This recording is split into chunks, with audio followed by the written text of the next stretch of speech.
All right, good morning, everyone. Yep, my name is Nicholas TITENN. I'm the president of TITENN Inc. Can you in the back hear me? I have a soft voice, so that's what I'm asking. Before we start, I'd like to thank the Tech Grow Partnership Committee for this opportunity to actually share our research and the products that have come out of this research. I would also like to thank the stakeholders for all their support. I really appreciate that. And then of course, I'd like to thank my wife, Michelle TITENN. Okay, here we go. All right, so latency is the challenge when you're thinking about large AR or complex AR events. I think we've all seen those challenges, especially when you add geo-pairing with it. So when you scale and you try to do that with an AR over many towers, there's a challenge with that. What we provide is a secure, low latency cognitive RAN. So a lot of folks have asked me, what's a RAN? So a RAN is everything that's between the wireless device and the software that is communicating in the cloud with. That's the RAN, everything in between. And now what a cognitive RAN is it's using intelligence and predictive algorithms to actually manage all those devices. And so what makes our system unique is the fact that we're able to maintain what we call packet transmission time between a service and a service or a service and a wireless device. And what's interesting is we're able to do that with an open standard. So the open standards that you've typically heard of are like messaging schemes like DIS, HLA. Those are things on how things are connected together.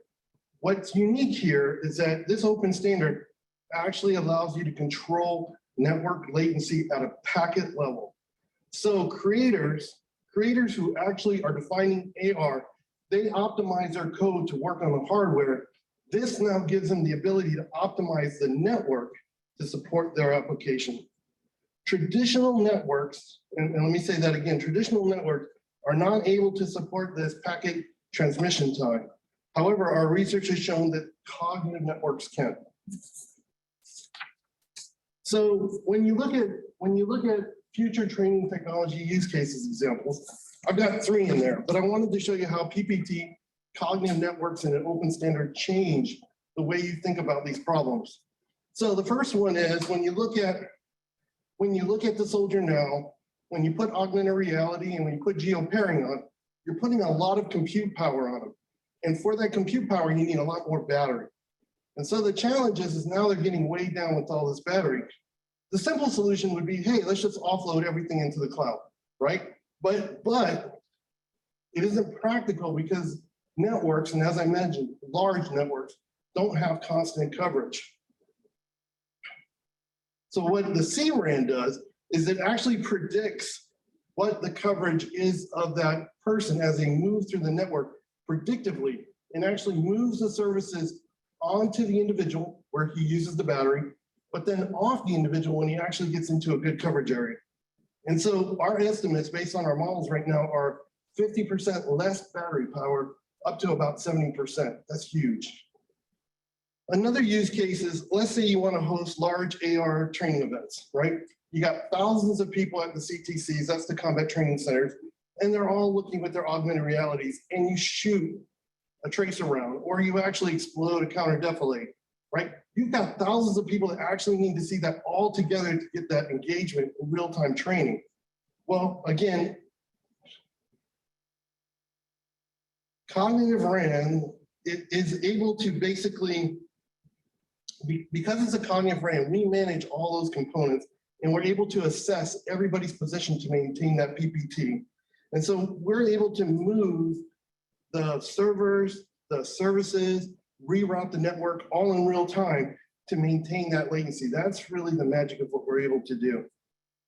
And if you look at a consistent network, like let's say a building that's got really good coverage. So the use case that we just looked at was, hosting on a CTC where coverage goes in and out.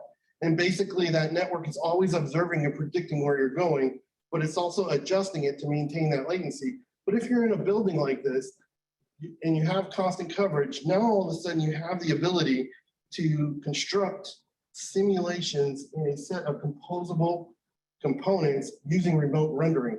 Because as I mentioned, we maintain, because the creators actually will define what that latency is between, at a packet level, between a service and a service, or a service and a AR device. So if you're building a simulator, you can have a joystick that's an IoT device. You can have MDF that really isn't working, but it is an MD, it's got just dials on it, and then you can project all that information with an AR. The key to making something like that a composable environment work is really the latency. You have to maintain that latency so that if I build these different services and they plug together, by holding that latency to where the creator wants it to be, all of a sudden that changes the way that simulators can be created. Okay, so what I'd like to do is just kind of quickly go over, well, how does it work, right? I gave you some use cases of how this technology can actually change the way that our industry is currently tackling some of these problems or opportunities of future training environments with AR. So the way it works is that if you're a creator, you're using an open standard, as I mentioned, you define your messages, you define your latency, you define your security level that you want. And that's done either through a web page or through an Excel spreadsheet. And then you put all your software services into our containers. So, and that's all a creator does. They don't have to worry about networks.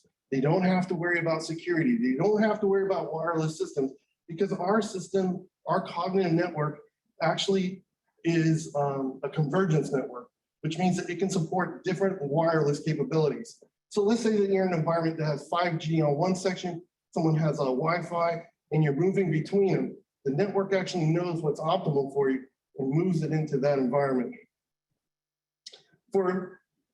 So that kind of explains how creators create, right? They fill out spreadsheets and they basically connect their components together through a spreadsheet. What ends up happening is the cognitive network takes that information, and as I mentioned, you can actually see all the different layers that it manages. So what's unique is that, let's take the first, cybersecurity. We actually inspect every packet that goes through the switch in real time. And what that allows us to do is, as I mentioned, every device or every service defines the messages that are coming out. And so with our new proactive cybersecurity approach, which has zero latency to the process, we can actually tell what device and what message is supposed to go through the switch, and if not, it goes to the SOC, Security Operations Center.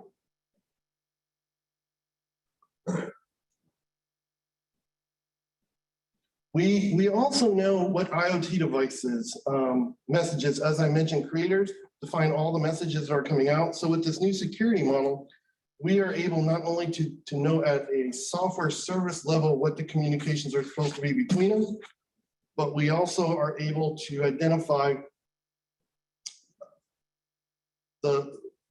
if they're allowed to or not to send it out and follow that process. I apologize. So the CRAN really isn't an open, CRAN is a modular open system approach to solving these problems. It allows for multi-domain enhanced interoperability because of the fact that all the messages are defined. So let's say that you're a creator. You actually define your software, it goes in a container. Nobody sees what's in the black box, but everybody knows the messages that are coming out. So if you want to replace a module, let's say you're building a simulator and you want to replace like a flight module, you could replace that module because you know the messages that are coming out, but the folks that are on the inside actually get to protect their IP. It also is a way of deploying capabilities quicker, because if you think about the way you deploy today, you actually have to go through this process of you need a full set of teams. Not only do you need software developers, you need network developers, you need security developers, you need all these other people. And with this technology, because the network takes care of it autonomously without any interaction, you can deploy capabilities which we believe at least 33% quicker than what we currently do today. And what's really interesting about this is traditional networks or human beings cannot support what needs to happen. As I mentioned, the network has to actually, the fabric has to change in real time to support these requirements. And so since the whole network is run by artificial intelligence, it really only takes one person to monitor the system because people don't do anything. The actual network has and is completely changing to maintain those, that open standard requirement that's defined. Okay, so now we get to the good stuff.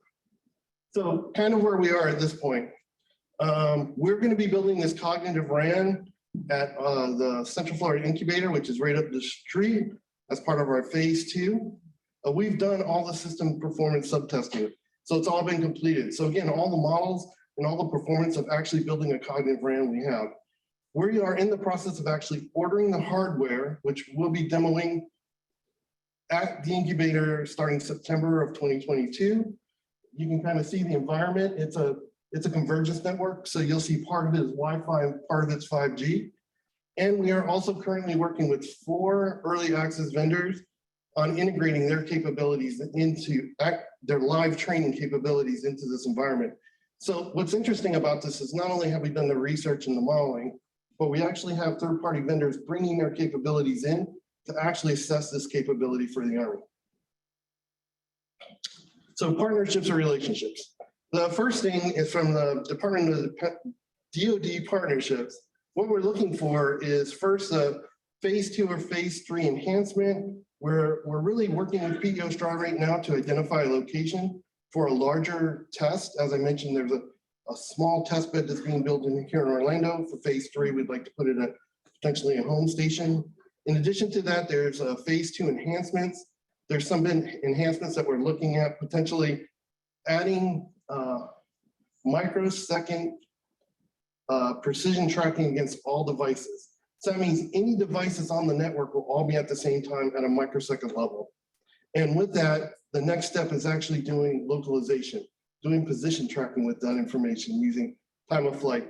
In addition to that, we'd also be looking to partner for a phase 2 virtual simulator. We'd like to actually expand the AFWERX phase 1 that we had to prove the concept, to show that open decoupled service simulator architecture construction with microservices, wow, that was a handful, is possible.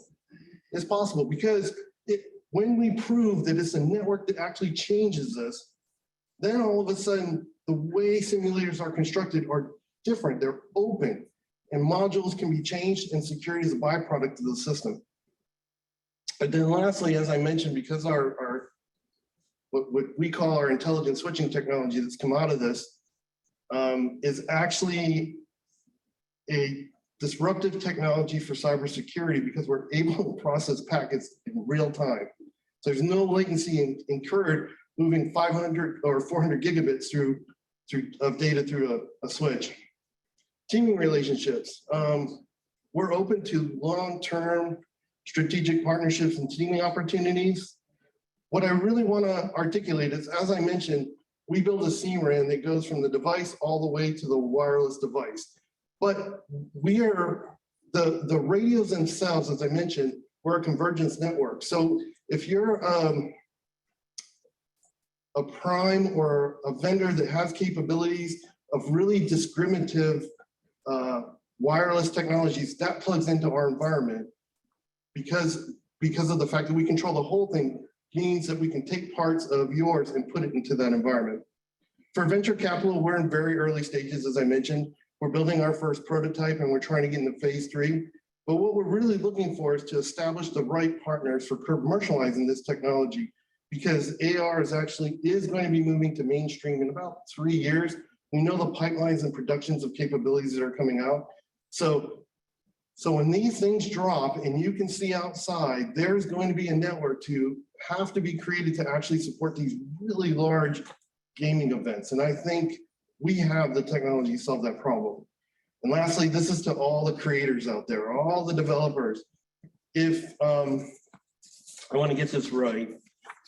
So if you're a creator and you don't have server or wireless network, but you have an AR or an MR concept, become a member of the STE-RAN. There's a website, become a member. and you can develop your capabilities and run it on our network.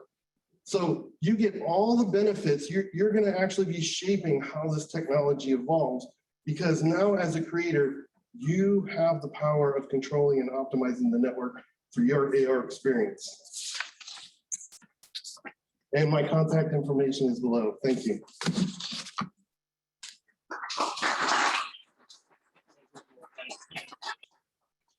Thank you, Nick. One thing that I love about all these technologies that we're hearing about today is hopefully you're beginning to see how many of them can be bundled together to really bring some extraordinary capability to bear, because where you have software, you have latency. That is a significant problem in just about every industry. So does anybody have a question or two for Nick before we move on to our first panel? Okay. Thank you very much, sir.